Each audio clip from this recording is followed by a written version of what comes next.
Stickers make chatting fun and whimsical. For a long time, iMessage had terrible sticker support, but that is changing with Apple's latest iOS 17 beta.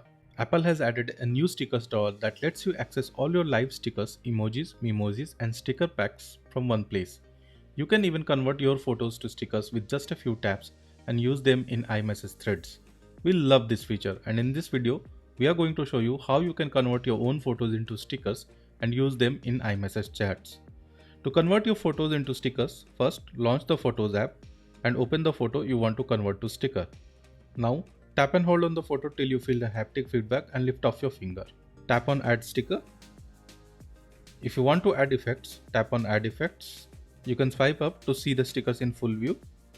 You get 5 effects: Original, Outline, Comic, Puffy and Shiny. Once you are happy with the effect, tap on Done to save changes.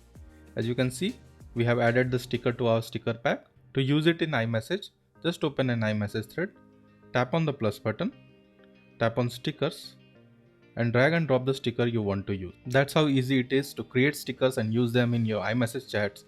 If you found this video useful, don't forget to like, share and subscribe, and we will see you in the next one.